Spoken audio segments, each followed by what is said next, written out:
ಯಾವ ಒಂದು ಕುಟುಂಬ ಒಂದು ದೇವನ ಭಯ ಇಲ್ಲದೆ ಜೀವಿಸ್ತಾರೋ, ಯಾವ ಒಂದು ವ್ಯಕ್ತಿ ಲೋಕದಲ್ಲಿ ನಾನು ಪರಿಶುದ್ಧತೆಯನ್ನು ಕಳ್ಕೊಳ್ತೇನೋ, ಆ ಪರಿಶುದ್ಧತೆ ಯಾವಾಗ ಹೋಗ್ತದೋ, ವಿಶ್ವಾಸ ಯಾವಾಗ ನನ್ನಿಂದ ನಷ್ಟಪಟ್ಟು ಹೋಗ್ತದೋ, ದೇವನ ವಾಕ್ಯ ಹೇಳ್ತದೆ ಆ ಕ್ಷಣವೇ ಪರಿಶುದ್ಧವಾದ ಆತ್ಮವು ನನ್ನಿಂದ ಬಿಟ್ಟು ಹೋದಾಗ ನಿನ್ನ ಕುಟುಂಬದಲ್ಲಿ ಕಣ್ಣೀರು, ನಿನ್ನ ಕುಟುಂಬದಲ್ಲಿ ವೇದನೆ, ನಿನ್ನ ಕುಟುಂಬದಲ್ಲಿ ಸಂಕಟಗಳು.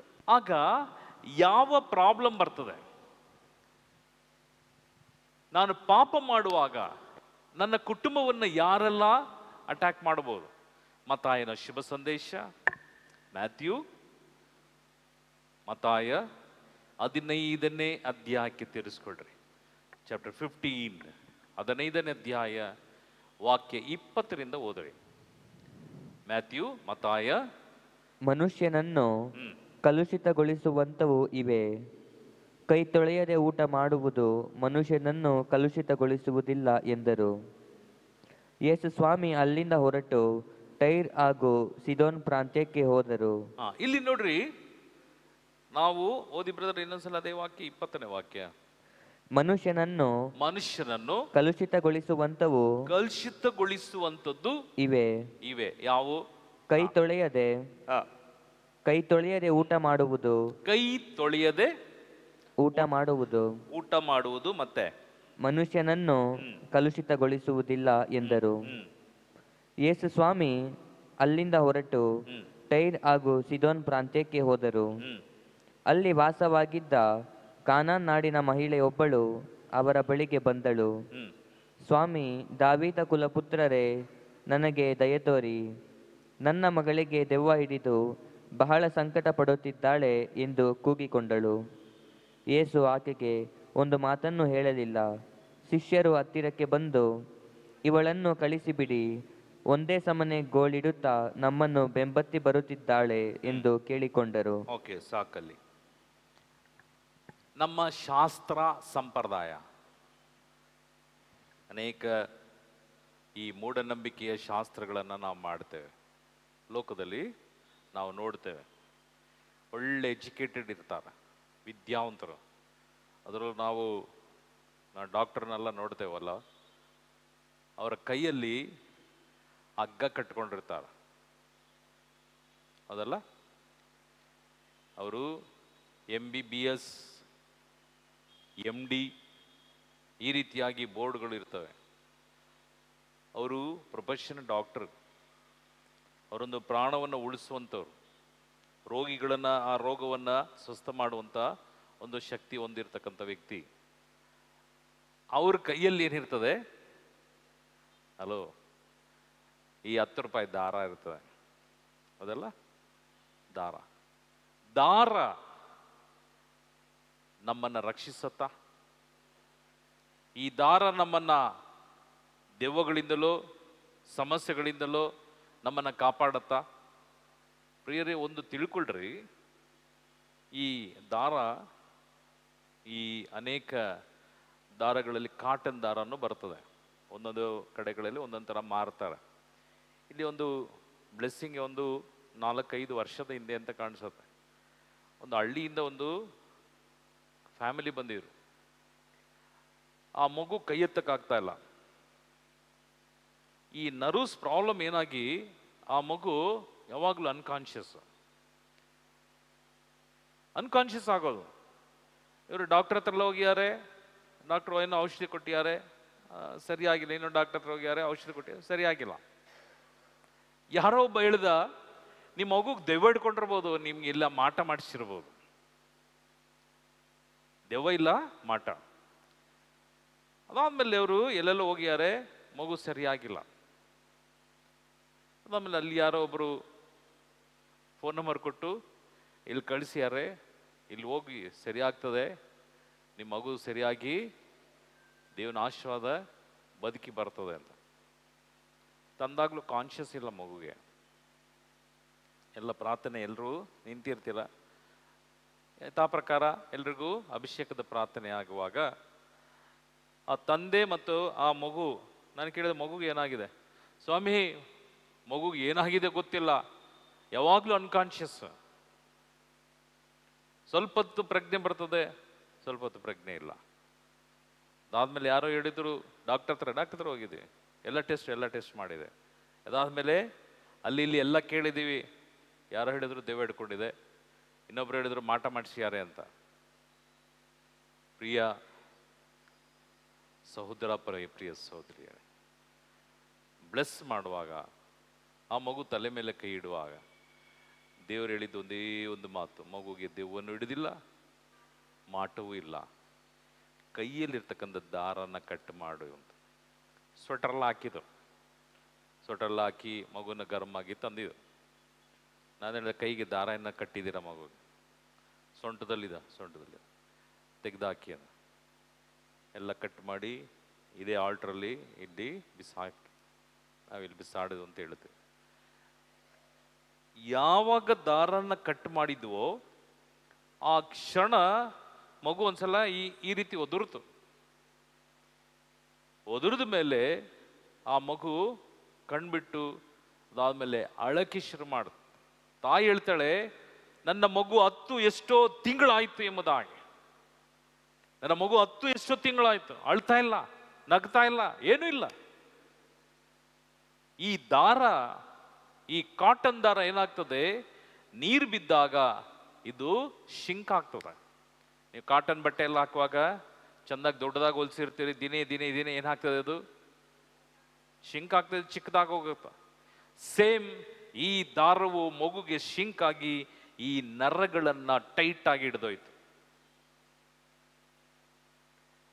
ಅಲ್ಲಿಗೆ ದೆವ್ವನು ಹಿಡಿದಿಲ್ಲ, ಮಾಟವೂ ಇಲ್ಲ. ಆದರೆ ಟ್ರೀಟ್ಮೆಂಟ್ ಫೇಲ್ಯೂರ್. ಜನ, ಶಾಸ್ತ್ರ, ಸಂಪ್ರದಾಯಗಳು, ಪೂಜೆ, ಪುರಸ್ಕಾರ ಎಲ್ಲವೂ ಸುಳ್ಳಾಯ್ತು. ನಾವೇನು ಕೊಡಲಿಲ್ಲ, ತಾಯ್ತ ಕೊಡಲಿಲ್ಲ, ತೆಂಗಿನಕಾಯಿ ಕೊಡಲಿಲ್ಲ, ಮಡಿಕೆ ಕೊಡಲಿಲ್ಲ, ಕುಡಿಕೆ ಕೊಡಲಿಲ್ಲ, ಏನೂ ಇಲ್ಲ. ಇಲ್ಲಿ ಫ್ರೀ. ದಾರ ಕಟ್ ಮಾಡ್ರಿ. ದಾರ ಕಟ್ ಮಾಡಿದ ಮೇಲೆ ಮಗು ಆರಾಮಾಯ್ತು, ಒಂದು ಪ್ರಾಬ್ಲಮ್ ಇಲ್ಲ, ಅಳಕ್ಕೆ ಶುರು ಮಾಡಿದ್ದು. ಪ್ರಿಯ ಸಹೋದರ, ಪ್ರಿಯ ಸಹೋದರಿಯರೇ, ದೇವನ ವಾಕ್ಯ ಹೇಳ್ತದೆ, ನೀನು ಕೈ ತೊಳೆದಾದ್ರೂ ಊಟ ಮಾಡು, ಕೈ ತೊಳೆದೇ ಊಟ ಮಾಡು. ಅದು ನಿನ್ನ ಹೊಟ್ಟೆಯನ್ನು ಕಲುಷಿತ ಮಾಡ್ತದೆ. ಆದರೆ ನಿನ್ನ ಆತ್ಮವು ಪರಿಶುದ್ಧತೆ ಇಲ್ಲದಿದ್ದರೆ ನಿನ್ನ ಶರೀರ ಇಡೀ ಏನಾಗ್ತದೆ, ಕಲುಷಿತಗೊಳ್ತದೆ. ಅದನ್ನೇ ದೇವರು ಆ ಮಹಿಳೆ ಅಳುತ್ತಾ ಓಡಿ ಬರ್ತಾಳೆ. ಇಲ್ಲಿ ನೋಡ್ರಿ, ಯೇಸು ಸ್ವಾಮಿ ಜೆರುಸಲೇಮ್ ಕುವರಿಯರಿಗೆ ಹೇಳಿದರು, ಅಳಬೇಡ್ರಿ, ನನ್ನ ನೋಡಿ ಯಾಕೆ ಅಳ್ತೀರಾ? ಇಲ್ಲಿ ಒಂದು ಹೆಂಗಸು ಯೇಸುವಿನ ಹಿಂದೆ ಅಳ್ತಾ ಬರ್ತಾಳೆ. ಕಾರಣ ಯಾಕೆ?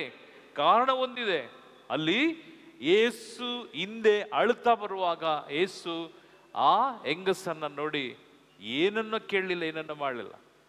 ಆ ಕೇಳಿದ್ದು, ನನ್ನ ಮಗುವಿಗೆ ದೆವ್ವ ಹಿಡ್ಕೊಂಡಿದೆ, ದೆವ್ವ ಹಿಡಿದಿದೆ, ಪ್ಲೀಸ್ ಆಕೆಯನ್ನ ಭಯಂಕರ ಹಿಂಸೆ ಮಾಡ್ತಾ ಇದೆ, ದಯವಿಟ್ಟು ನನ್ನ ಮಗಳನ್ನ ಕಾಪಾಡ್ರಿ. ಪ್ರಿಯ ಸಹೋದರ, ಪ್ರಿಯ ಸಹೋದರಿಯರೇ, ತಾಯಿ ಮಗಳಿಗಾಗಿ ಅಳ್ತಾ ಇದ್ದಾಳೆ. ತಾಯಿ ಮಗಳಿಗಾಗಿ ಅಳ್ತಾ ಇದ್ದಾಳೆ. ಓದಿ ಬ್ರದರ್ ವಾಕ್ಯ, 20ನೇ ವಾಕ್ಯದಿಂದನೇ ಓದ್ರಿ. ಮ್ಯಾಥ್ಯೂ, ಮನುಷ್ಯನನ್ನು ಕಲುಷಿತಗೊಳಿಸುವಂತವು ಇವೆ. ಕೈ ತೊಳೆಯದೆ ಊಟ ಮಾಡುವುದು ಮನುಷ್ಯನನ್ನು ಕಲುಷಿತಗೊಳ್ಳುವುದಿಲ್ಲ ಎಂದರು. ಯೇಸು ಸ್ವಾಮಿ ಅಲ್ಲಿಂದ ಹೊರಟು ಟೈರ್ ಹಾಗೂ ಸಿದೋನ್ ಪ್ರಾಂತ್ಯಕ್ಕೆ ಹೋದರು. ಅಲ್ಲಿ ವಾಸವಾಗಿದ್ದ ಕಾನಾನ್ ನಾಡಿನ ಮಹಿಳೆ ಒಬ್ಬಳು ಅವರ ಬಳಿಗೆ ಬಂದಳು. ಅವಳ ಬಳಿಗೆ ಕಾನಾನ್ ನಾಡಿನ ಒಂದು ಮಹಿಳೆ, ಆಕೆ ಒಂದು ಅಕ್ರೈಸ್ತಳು, ಆದರೆ ಯೇಸು ಸ್ವಾಮಿಯ ವಿಷಯವನ್ನ ಕೇಳಿದವಳು, ಯೇಸು ಕ್ರಿಸ್ತನಲ್ಲಿ ವಿಶ್ವಾಸ ಇಟ್ಟವಳು, ದೇವನಲ್ಲಿ ಆಳವಾದಂಥ ನಂಬಿಕೆ ಇಟ್ಟವಳು. ಅವಳು ಕಾನಾನ್ ಊರಿನವಳು. ಅವಳು ಯೇಸುವಿನ ಹಿಂದೆ ಓಡಿ ಬಂದ್ಲು, ಅಳುತ್ತಾ ಓಡಿ ಬರ್ತಾಳೆ. ಬರುವಾಗ ಯೇಸುವಿಗೆ, ಸ್ವಾಮಿ, ಅಪ್ಪ, ಇದು ನನ್ನ ಮಗಳಿಗಾಗಿ ಅಳುವಂತ ತಾಯಿ. ಇಲ್ಲಿ ಯೇಸು ಏನ್ ಹೇಳಿದ್ರು? ನಿನಗಾಗಿ ಅಳು, ನಿನ್ನ ಮಕ್ಕಳಿಗಾಗಿ ಅಳು. ಇದು ಕಾನಾನ್ ನಾಡಿನ ಒಂದು ಮಹಿಳೆ. ಆ ಮಹಿಳೆ ಯೇಸುವಿನ ಹಿಂದೆ ಬಂದು ಅಳುವ ಒಂದು ರೋದಿಸುವಂತ ಒಂದು ಧ್ವನಿ ಆ ಮಹಿಳೆಯನ್ನ ನೋಡಿ ಯೇಸು, ಓದಿ ಮುಂದಿನ ವಾಕ್ಯ. ಸ್ವಾಮಿ ದಾವೀದ ಕುಲಪುತ್ರರೇ, ಸ್ವಾಮಿ ದಾವೀದ ಕುಲಪುತ್ರನೇ, ನನಗೆ ದಯೆ ತೋರಿ, ಪ್ಲೀಸ್ ನನಗೆ ದಯೆ ತೋರಿ. ನನ್ನ ಮಗಳಿಗೆ ದೆವ್ವ ಹಿಡಿದು ಬಹಳ ಸಂಕಟ ಪಡುತ್ತಿದ್ದಾಳೆ, ನನ್ನ ಮಗಳಿಗೆ ದೆವ್ವ ಹಿಡಿದು ಬಹಳ ಸಂಕಟ ಪಡುತ್ತಿದ್ದಾಳೆ ಎಂದು ಕೂಗಿಕೊಂಡಳು. ಯೇಸು ಆಕೆಗೆ ಒಂದು ಮಾತನ್ನು ಹೇಳಲಿಲ್ಲ. ಯೇಸು ಅವಳಿಗೆ ಒಂದು ಮಾತನ್ನು ಹೇಳಲಿಲ್ಲ. Praise the lord. ಬಲಗೈ ಮೇಲೆ ಮಾಡಿ praise the lord. Hallelujah, hallelujah, hallelujah. ಪ್ರಿಯರೇ, ನೀವು ಎಷ್ಟೋ ಜನ ಎಷ್ಟೋ ತಿಂಗಳು ಎಷ್ಟೋ ವಾರಗಳು ಬರ್ತಾ ಇದ್ದೀರಿ. ಅದಾದ್ಮೇಲೆ ನೀವು ಅನೇಕ ಬೇಡಿಕೆಗಳನ್ನು ದೇವರ ಹತ್ರ ಇಟ್ಟಿರಬಹುದು, ಅನೇಕ ಬೇಡಿಕೆಗಳು ಇಟ್ಟಿರಬಹುದು. ಅನೇಕ ಜನ ಬಂದು ಹೋಗಿರೋರು ತುಂಬ ಜನ ಇದ್ದಾರೆ. ನಾವು ಪ್ರಾರ್ಥನೆ ಮಾಡಿದ್ದು ಸಿಕ್ಕಿಲ್ವಲ್ಲ, ನಾವು ಬೇಡಿದ್ದು ನಮಗೆ ದೇವರು ಕೊಟ್ಟಿಲ್ವಲ್ಲ. ಹಾಗಾದರೆ ನಾನು ದೇವರ ಹತ್ರ ಪ್ರಾರ್ಥನೆ ಮಾಡಬೇಕಾ ಬೇಡವಾ? ಯೇಸು ನನಗೆ ಕೇಳಿದಂಥ ವರದಾನವನ್ನು ನನಗೆ ಕೊಡ್ಲಿಲ್ವಲ್ಲ, ನನ್ನ ಪ್ರಾರ್ಥನೆ ಸರಿ ಇಲ್ವಾ? ಇಲ್ಲ ನಾವು ಬೇಡುವಂಥ ಬೇಡಿಕೆ ಸರಿ ಇಲ್ವಾ? ಇಲ್ಲ ನಾನು ಹೋಗುವಂಥ ದಾರಿ ಸರಿ ಇಲ್ವಾ? ನಾನು ತಪ್ಪಾಗಿ ಯೇಸುವಿನ ಬಳಿಗೆ ಬಂದಿದ್ದೇನಾ? ಈ ರೀತಿ ಒಂದು ಸಮಸ್ಯೆಯನ್ನ ದೇವನ ಹತ್ರ ಹೇಳಿಕೊಂಡಾಗ, ಸಮಸ್ಯೆ ಪರಿಹಾರ ಆಗದಿದ್ದಾಗ ನಮ್ಮ ಈ ಆಲೋಚನೆಯು ಅನೇಕ ರೀತಿಯಲ್ಲಿ ನೆಗೆಟಿವ್ಸ್ ಬರ್ತದೆ. ಈಗ ನನ್ನ ಹೆಂಡತಿ ಸತ್ತಾಗಲು ಅನೇಕ ಜನ, ನಾನು ಸಾಯೋಕ್ಕಿಂತ ಮುಂಚೆ ಹಾಸ್ಪಿಟ್ಲಲ್ಲಿರುವಾಗ ದಿನಂಪ್ರತಿ ನಾನು ಅನೇಕ ಜನರಿಗೆ, ನನಗೆ ಯಾರೆಲ್ಲ ಪರಿಚಯ ಇದೆ ಅವರೆಲ್ಲರಿಗೂ ಹೇಳ್ತಾ ಇದ್ದೆ, ವಾಟ್ಸಾಪಲ್ಲಿ ನಾನು ಆಗ್ತಾ ಇದ್ದೆ, ನನ್ನ ಮಿಸ್ಸಸ್ಗಾಗಿ ಪ್ರಾರ್ಥಿಸ್ರಿ ಎಂಬುದಾಗಿ. ಸಾವಿರಾರು ಜನ ಎಲ್ಲೆಲ್ಲಿಂದಲೂ ನನಗೆ ಗೊತ್ತಿಲ್ಲ, ನಾರ್ತಿಂದಲೂ, ಹೊರದೇಶದಿಂದ, ಅದಾದ್ಮೇಲೆ ಹೊರದೇಶ ಪರಿಚಯ ಇದ್ದು ಅಲ್ಲೆಲ್ಲ ನಾನೇ ಹೇಳಿದ್ದೆ. ಅದಾದ್ಮೇಲೆ ಅದು ಹಂಗೆ ಸ್ಪ್ರೆಡ್ ಆಯಿತು, ಬ್ರದರ್ ಮಿಸ್ಸಸ್ಗೆ ಹುಷಾರಿಲ್ಲ, ಸೀರಿಯಸ್ ಅಂತೇಳಿ. ನನಗೆ ಗೊತ್ತಿಲ್ಲದ ಅನೇಕ ಜನ ನನಗೆ ಫೋನ್ ಮಾಡಿ, ಭಯಪಡ್ಬೇಡ್ರಿ ದೇವರಿದ್ದಾರೆ, ಭಯಪಡ್ಬೇಡ್ರಿ ದೇವರಿದ್ದಾರೆ, ಪ್ರಾರ್ಥನೆ. ಆದರೆ ಪ್ರಾರ್ಥನೆ ಏನಾಗಲಿಲ್ಲ, ನನ್ನ ಹೆಸರಿನ ನನ್ನನ್ನ ಒಂದು ಆಲೋಚನೆಯಲ್ಲಿ ಫಲಕಾರಿ ಆಗಲಿಲ್ಲ. ನನ್ನ ಮಗಳು ಇವತ್ತು ಹೇಳ್ತಾಳೆ, ಡ್ಯಾಡಿ ನಾವು ಅಷ್ಟು ಪ್ರಾರ್ಥನೆ ಮಾಡಿದ್ವಲ್ಲ, ಅಷ್ಟು ನಾವು ತ್ಯಾಗ ಮಾಡಿ ಪ್ರಾರ್ಥನೆ ಮಾಡಿದ್ವಲ್ಲ, ಉಪವಾಸ ತೆಗೆದು ಪ್ರಾರ್ಥನೆ ಮಾಡಿದ್ವಲ್ಲ, ನಾವು ಪ್ಯಾಂಡಮಿಕ್ ಇರುವಾಗಲೂ ಚರ್ಚಲ್ಲಿ ನಾನು ನನ್ನ ಮಮ್ಮಿ ಎಲ್ಲ ಪ್ರಾರ್ಥನೆ ಮಾಡೋದು ನಾನು ಕೇಳಿದ್ನಲ್ಲ. ನನ್ನ ಮಗಳಾಗ ಇದರಲ್ಲಿ ದೊಡ್ಡಬಳ್ಳಾಪುರದಲ್ಲಿ ಇದ್ರು, ಇಲ್ಲಿ ಇರಲಿಲ್ಲ, ಯಾಕೆಂದ್ರೆ ಮದುವೆ ಮಾಡಿಕೊಟ್ಟಿದ್ವಿ, ಅಲ್ಲಿದ್ಲು. ಆದರೆ ನೀವು ಇಲ್ಲಿ ಇಷ್ಟು ಪ್ರಾರ್ಥನೆ ಮಾಡ್ತಿದ್ರಲ್ಲ. ಎಸ್, ಪ್ರಾರ್ಥನೆ ಮಾಡಿದ್ವಿ, ನನ್ನ ಪ್ರಾರ್ಥನೆಗೆ ಸದುತ್ತರ ಸಿಕ್ಲಿಲ್ಲ ಎಂಬ ನನ್ನ ಆಲೋಚನೆ. ಆದರೆ ದೇವನು ನನ್ನನ್ನ, ನಿಮ್ಮನ್ನ, ಎಲ್ಲರನ್ನ ಸೃಷ್ಟಿ ಮಾಡಿದಂತ ದೇವನ ಕೈಯಲ್ಲಿ, ನಮ್ಮ ಜೀವ ಇರ್ತಕ್ಕಂಥದ್ದು ದೇವನ ಕೈಯಲ್ಲಿ ಎಂಬುದಾಗಿ ನಾವು ಮರೆಯದೆ ನಾವು ಏನ್ ಮಾಡ್ತೇವೆ, ನಮ್ಮ ಇಷ್ಟಕ್ಕೆ ಅನುಸಾರವಾಗಿ ನಾವು ಚಿಂತೆ ಮಾಡ್ತೇವೆ. ಈ ಪ್ರಾಣ ಮನುಷ್ಯನ ಕೈಯಲ್ಲಿಲ್ಲ, ನನ್ನ ಪ್ರಾಣ ನನ್ನ ಕೈಯಲ್ಲಿಲ್ಲ, ನನ್ನ ಪ್ರಾಣವೇ ನನ್ನ ಕೈಯಲ್ಲಿಲ್ಲ. ನನ್ನ ಪ್ರಾಣ ನನ್ನ ಕೈಯಲ್ಲಿಲ್ಲದೆ ನನ್ನ ಹೆಂಡತಿಯ ಪ್ರಾಣವನ್ನು ನಾನು ಉಳಿಸ್ಲಿಕ್ಕೆ ನನಗೆ ಶಕ್ತಿ ಇಲ್ಲ. ಅದಕ್ಕಾಗಿಯೇ ಯೇಸು ಸ್ವಾಮಿ ಹೇಳುವಂಥದ್ದು, ನಿನ್ನ ಪ್ರಾಣವೇ ನಿನ್ನ ಕೈಯಲ್ಲಿ ಇಲ್ಲ. ನಿನ್ನ ಒಂದು ತಲೆನೋವು ಬಂದಾಗಲಿ ಆ ತಲೆನೋವನ್ನು ಬೇರೆಯವರಿಗೆ ಕೊಡ್ಲಿಕ್ಕೆ ಸಾಧ್ಯ ಇಲ್ಲ. ನಿನ್ನ ತಲೆನೋವು ನೀನೇ ಅನುಭವಿಸಬೇಕು. ನಿನ್ನ ನೋವು ನೀನೇ ಅನುಭವಿಸುವಾಗ ಯಾವ ಕಾರಣಕ್ಕೂ ಅದನ್ನು ವರ್ಗಾಯಿಸ್ಲಿಕ್ಕೋ ಅದನ್ನು ಇನ್ನೊಬ್ಬರಿಗೆ ಕೊಡ್ಲಿಕ್ಕೋ ಸಾಧ್ಯ ಇಲ್ಲ. ಈ ನಿಟ್ಟಿನಲ್ಲಿ ತೀರ್ಮಾನಿಸುವವನು ಯಾರು? ಇದು ಮುಖ್ಯ. ತೀರ್ಮಾನಿಸುವವರು ನಾನಲ್ಲ, ಕೊಡುವಂಥದ್ದು ನಾನಲ್ಲ, ಕಾಪಾಡುವಂಥದ್ದು ನಾನಲ್ಲ. ನಾನು ನಂಬಿದ ದೇವನು ಮಾತ್ರವೇ ನಮ್ಮನ್ನು ಕಾಪಾಡಲಿಕ್ಕೆ ಸಾಧ್ಯ. Praise the Lord. Hallelujah, hallelujah. ಏನನ್ನ ನಮಗೆ ಕೊಡಬೇಕೆಂಬುದಾಗಿ ಹೇಳುವಾಗ ಅದನ್ನ ನಾನು ಚಾಚಿ ತಪ್ಪದೆ ದೇವನ ಹತ್ರ ವಿಶ್ವಾಸ ನಷ್ಟಪಡಿಸಿಕೊಳ್ಳದೆ, ವಿಶ್ವಾಸರಹಿತನಾಗಿ, ವಿಶ್ವಾಸವನ್ನ ನನ್ನ ಹೃದಯದ ಅಂತರಾಳದಲ್ಲಿಟ್ಟು ಆ ಸರ್ವೇಶ್ವರನ ಸನ್ನಿಧಾನದಲ್ಲಿ ಹಗಲು ರಾತ್ರಿ ದೇವನ ವಾಕ್ಯ ಹೇಳ್ತದೆ, ಕಣ್ಣೀರಿಡು. ಏತಕ್ಕಾಗಿ? ನನ್ನ ಪಾಪ ದ್ರೋಹಕ್ಕಾಗಿ ಏತಕ್ಕಾಗಿ ಕಣ್ಣೀರಿಡು? ದೇವನ ಮುಂದೆ ನನ್ನ ದ್ರೋಹವು ಬಟ್ಟ ಬಯಲಾಗಿದೆ, ಮನುಷ್ಯನ ಮುಂದೆ ಇಲ್ಲ. ದೇವನ ಮುಂದೆ ನನ್ನ ಎಲ್ಲ ಪಾಪಗಳು ಬಟ್ಟ ಬಯಲಾದ ಕಾರಣ ಈ ಪಾಪಕ್ಕಾಗಿ ನೀನು ಕಣ್ಣೀರಿಡು, ನಿನ್ನ ಪಾಪಕ್ಕಾಗಿ ಅಳು, ನಿನ್ನ ಪಾಪಕ್ಕಾಗಿ ಪಶ್ಚಾತ್ತಾಪ ಪಡು, ಒಂದು ತೀರ್ಮಾನಕ್ಕೆ ಬಾ. ಇನ್ನು ಮೇಲೆ ನಾನು ಮಾಡಿದ ಪಾಪವನ್ನು ಮಾಡೋದಿಲ್ಲ, ಮಾಡಿದ ಪಾಪವನ್ನು ಮಾಡೋದಿಲ್ಲ. ಕಕ್ಕಿದ್ದನ್ನು ತಿನ್ನಲ್ಲ ನಾನು, ತಿನ್ನು ಕುಡುದು. ಯೇಸುವಿನ ಹಿಂದೆ ಆ ಹೆಂಗಸು, ಸ್ವಾಮಿ ಇದು ನನ್ನ ಮಗಳನ್ನ ಭಯಂಕರವಾಗಿ ಪೀಡಿಸ್ತಾ ಇದೆ. ಯೇಸು ಒಂದು ಅಕ್ಷರ ಮಾತಾಡಲಿಲ್ಲ, ಒಂದು ಅಕ್ಷರ ಮಾತಾಡದೆ ಯೇಸು ಕಾಲ್ನಡಿಗೆಯಲ್ಲಿ ಹೋಗುವಾಗ ಶಿಷ್ಯರು ಹೇಳಿದರು, ಸ್ವಾಮಿ ಹಿಂದೆ ಒಂದು ಹೆಂಗಸು ಬರ್ತಾ ಇದೆ, ಹಿಂದೆ ಒಂದು ಹೆಂಗಸು ಬರ್ತಾ ಇದ್ದಾಳೆ, ಭಯಂಕರ ಗಲಾಟೆ ಮಾಡಿ ಬರ್ತಾ ಇದ್ದಾಳೆ. ಪ್ಲೀಸ್ ಓದಿ ವಾಕ್ಯ, ಮುಂದಿನ ವಾಕ್ಯ. ಶಿಷ್ಯರು ಹತ್ತಿರಕ್ಕೆ ಬಂದು ಇವಳನ್ನು ಕಳಿಸಿಬಿಡಿ, ಒಂದೇ ಸಮನೆ ಗೋಳಿಡುತ್ತಾ ನಮ್ಮನ್ನು ಬೆಂಬತ್ತಿ ಬರುತ್ತಿದ್ದಾಳೆ ಎಂದು ಕೇಳಿಕೊಂಡರು. ಯಾರಿಗೆ ಹೇಳ್ತಾ ಇದ್ದಾರೆ ಇವರನ್ನ ಕಳಿಸಿ ಅಂತೇಳಿ? ಹಲೋ, ಮುಂದೆ ಏಸು ಇದ್ದಾರೆ, ಅವರ ಹಿಂದೆ ಶಿಷ್ಯರು ಬರ್ತಾ ಇದ್ದಾರೆ, ಅದರ ಹಿಂದೆ ಈ ಮಹಿಳೆ. ಅದಾದ್ಮೇಲೆ ಈ ಮಹಿಳೆ ಸ್ವಲ್ಪ ದೂರಕ್ಕೆ ಹೋಗುವಾಗ ಚಿಂತಿಸಿದ್ಲು, ಈ ಶಿಷ್ಯರ ಹಿಂದೆ ಹೋಗ್ಲಿಕ್ಕೆ ಬೇಡ, ಮುಂದೆ ಹೋಗಿ ಯೇಸುವಿನ ಹಿಂದೆ ಹೋಗೋಣ. ಯೇಸುವಿನ ಹಿಂದೆ ಆರ್ಭಟಿಸುತ್ತಾ ಬರ್ತಾ ಇಲ್ಲ, ಅಪ್ಪ ನಜರೇತಿನ ಯೇಸುವೆ, ಇದು ನನ್ನ ಮಗಳು ದೆವ್ವ ಹಿಡ್ಕೊಂಡಿಲ್ಲ, ಪ್ಲೀಸ್ ಅದನ್ನ ನನಗೆ ನೋಡ್ಲಿಕ್ಕೆ ಸಾಧ್ಯ ಇಲ್ಲ. ಇದೇ ಸ್ಥಿತಿ ಲೋಕದಲ್ಲಿ ದೇವನ ಭಯ, ದೇವನ ಆಶೀರ್ವಾದ, ದೇವನ ಸತ್ಯವನ್ನ ತಿಳಿಸದ ಒಂದು ಕುಟುಂಬದಲ್ಲಿ ತಂದೆಯೋ ತಾಯಿಯೋ ಕಣ್ಣೀರು ಸುರಿಸುವಂಥದ್ದು ಇದೆ. ಅರ್ಥ ಆಗ್ತದಾ? ಹಲೋ, ಅರ್ಥ ಆಗ್ತದ? ಒಂದು ಕುಟುಂಬದಲ್ಲಿ ದೇವನ ಆಶೀರ್ವಾದ ಕಳ್ಕೊಂಡಾಗ, ಕುಟುಂಬದಲ್ಲಿ ನೋಡ್ರಿ, ಈಗ ಸಹಜವಾಗಿ ತಂದೆ ಕುಡುಕನಾಗಿರ್ತಾನೆ, ಅವನ ಮನೆಯಲ್ಲಿ ತಂದು ಕುಡಿತಾನೆ, ಮಕ್ಕಳ ಹತ್ರನೇ ತರಿಸ್ತಾನೆ. ಅದಾದಮೇಲೆ ಒಂದೊಂದು ಕುಟುಂಬದಲ್ಲಿ ಯಂಗ್ಸು, ಗಂಡಸು ಹೆಂಗಸು ಇಬ್ರು ಕುಡಿತಾರೆ. ಕುಡಿಯುವಾಗ ಇನ್ನು ಮಿಕ್ಕಿದ ಬ್ಯಾಲೆನ್ಸ್ ಯಾರು? ಮಕ್ಕಳು, ಮಗನ ಮಗಳು ಇರ್ತಾಳೆ. 100% ನೀವೆಲ್ಲೂ ನೋಡ್ಬೇಡ್ರಿ,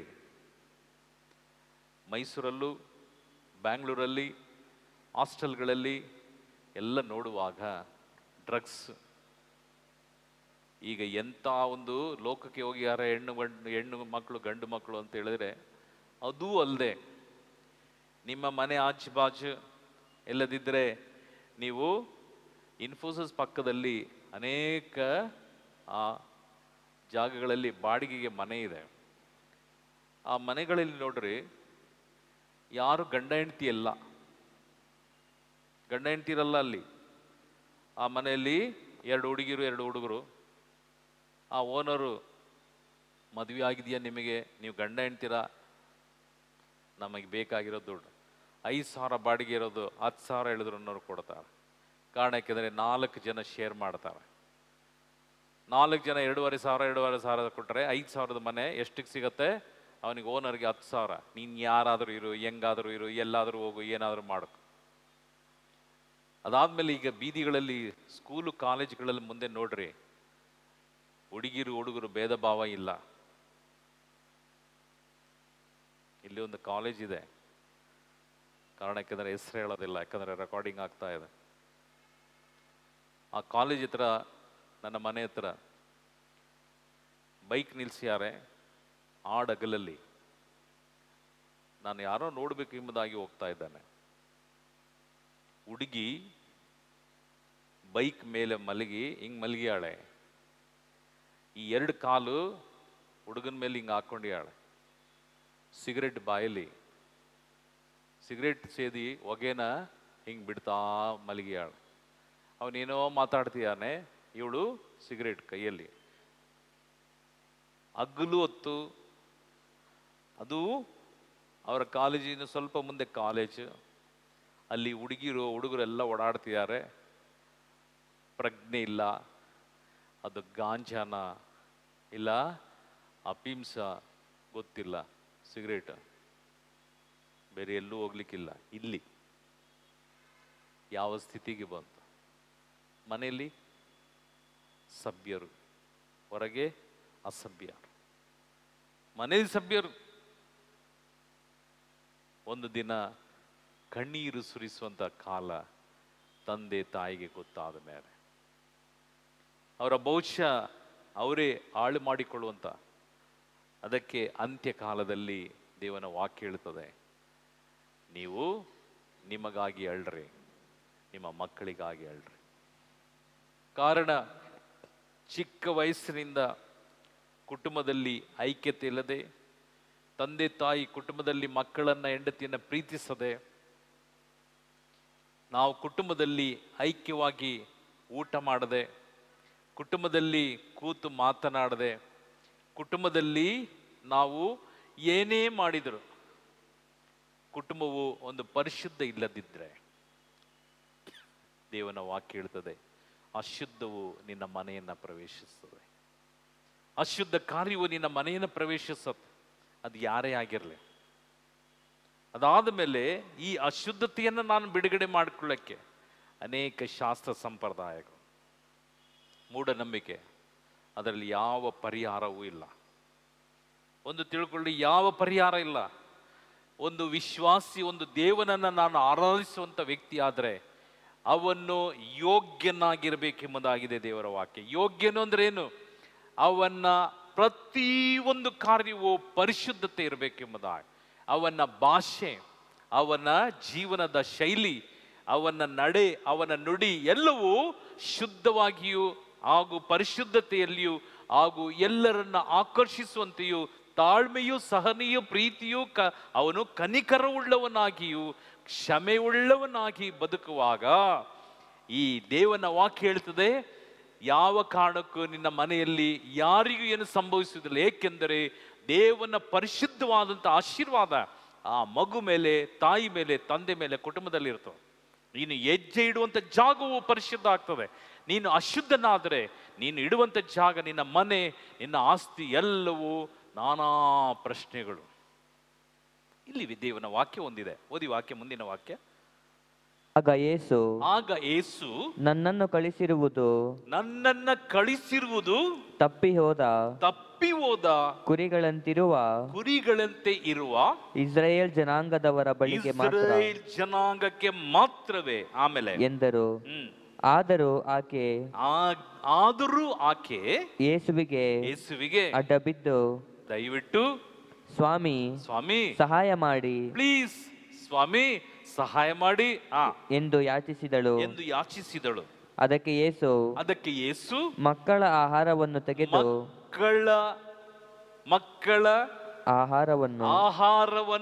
ತೆಗೆದು ನಾಯಿಗಳಿಗೆ ಎಸೆಯುವುದು ಸರಿಯಲ್ಲ.